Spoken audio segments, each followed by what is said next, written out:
My name is Craig Chretien. I am a retired special agent with the Drug Enforcement Administration, and I was in that capacity for more than 26 years. And today we're breaking down drug trafficking scenes in movie and TV clips.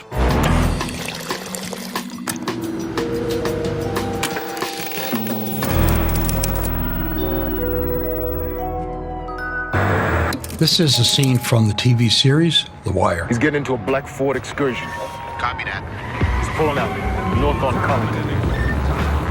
The Wire's probably one of the more realistic TV shows about drugs and drug trafficking. I was in charge of the DEA office in Baltimore, and I would be interviewed on several occasions by David Simon, the creator of The Wire. And Ed Burns, at that time, was in one of the task force groups in the Baltimore office. So I knew both of them long before the series was created. 1171. Nothing on this side.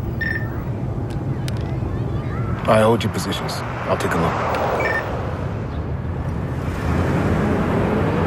Attempting to do surveillance with one car is pretty much useless. A real good, serious surveillance, you need at a minimum 2, 3 plus cars so they could trade off, not constantly follow the target, do parallel surveillance. The Wire is one of the most realistic police procedural shows on narcotics.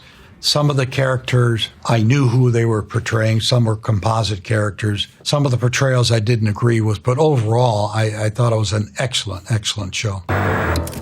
This next clip is from the movie Sabotage. You're an iron fence around 3 sides.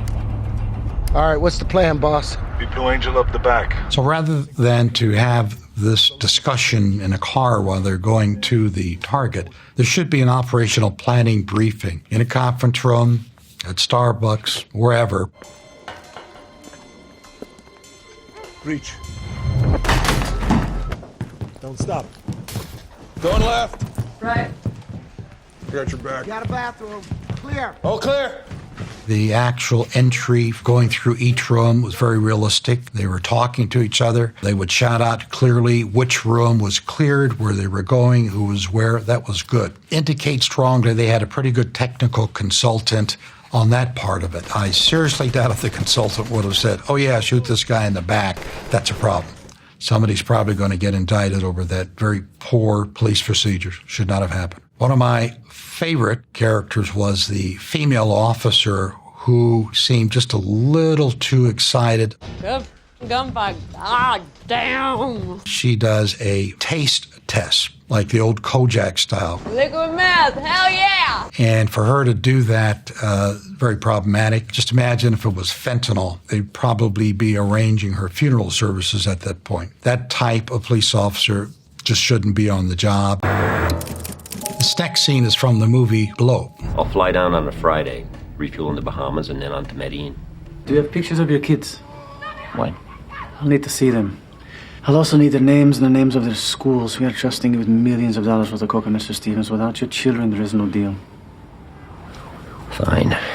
This movie was based on real-life events. As the cartels were expanding, particularly out of Colombia, they needed more personnel. More people to make the drugs, transport the drugs, more planes, bigger planes. So there were several trafficking groups that would have a form of a job application. You would literally write down what you did before, who you worked for, how long. Sometimes they'd ask, hey, what's your wife's name? Who's her mother? Where does she live? And if something went wrong, then they have that person's family in Colombia, let's say, and they'd do whatever they would do there as retribution. Do you have pictures of your kids? Why? Without your children, there is no deal. Fine. To ask the American pilots for photos of their kids, that's a little over the top. Traffickers might ask for that level of information, photos of the kids, but most American participants in this group, they would not normally give photos of their kids or their family. I've never heard of that. Next up is a scene from the TV series Breaking Bad. What are you doing? These are my good clothes. You can't go home smelling like a meth lab. Yeah, you can. I do. This type of lab, years ago we used to call them Beavis and Butthead type labs. In other words, pretty much anybody could go and mix the right chemicals. What sort of surprised me is that Bryan Cranston's character, who is a real chemist, he's pretty exposed, also not wearing gloves. That would be sort of unrealistic. A real chemist wouldn't go without having all the protection and just start mixing these types of chemicals. In this scene, you don't see a lot of sophistication on how the chemicals are mixed or measured. It just seems a little haphazard, although in the scene, the product that does come out seems to be pretty good. The next scene is from the TV series Narcos. No cat deserves this. You gave someone your passport? You trying to get puffed through immigration? Puff? I didn't name it, dude. Traffickers pay people at the airports for intel.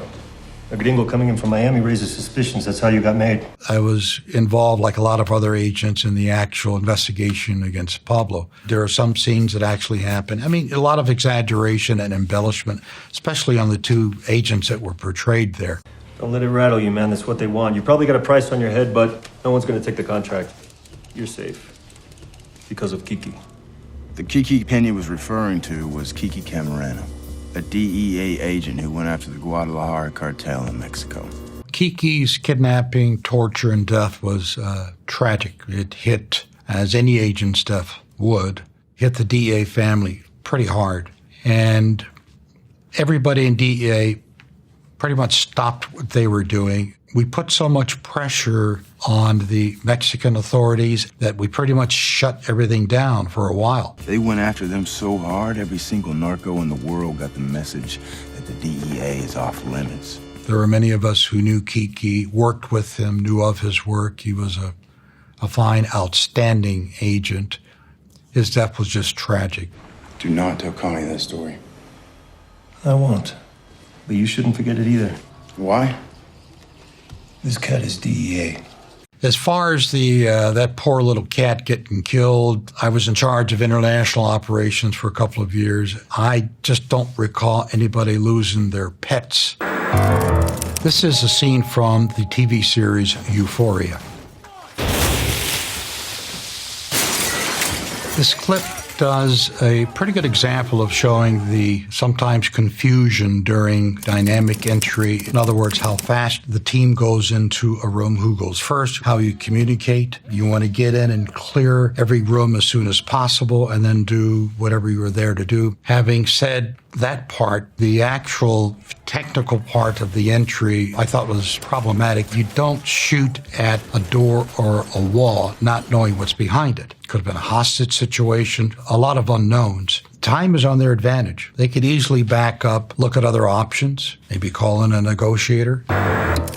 This next clip is from the TV series Ozark. Okay, what did these guys take from you? Was it 8? Is that what they said? I'll get you that. I'll put that together. I'll make you whole. You call it earnest money. Okay? I give that to you. But then I take me and my family and we go down to the Ozarks, just like I planned. And I just start washing money. Tons of it. Nothing but washed money. That's all that matters. Come on.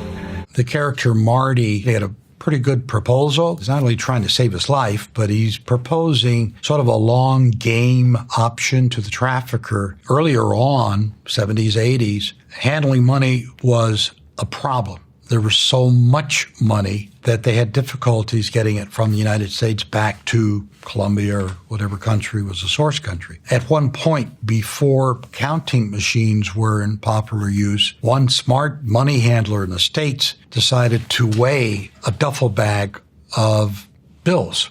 He weighed 100 times and always came up with a plus or minus 0.21%, and would get the trafficker on the receiving end to agree, because the longer you sit on the money one place, the more vulnerable you are to police activity. 500 million in 5 years? No question. You have 48 hours to get me my money. Okay. Fast forward to today, with cryptocurrency, it's a whole other ballgame. We see more and more traffickers using that vehicle to be paid, transfer money, hide money. So that's something law enforcement is just getting on top of the last few years. Sometimes there are opportunities to meet with the trafficker, and you weigh the odds. You weigh how close can surveillance get, where is the meeting going to take place. and you sort of equate it. If it's 50-50, when I was a supervisor, I'd usually say, it's not worth it. If it's 51% in favor of the crook, definitely not worth it. Do it another day, another way. There is no dope deal worth anybody's life.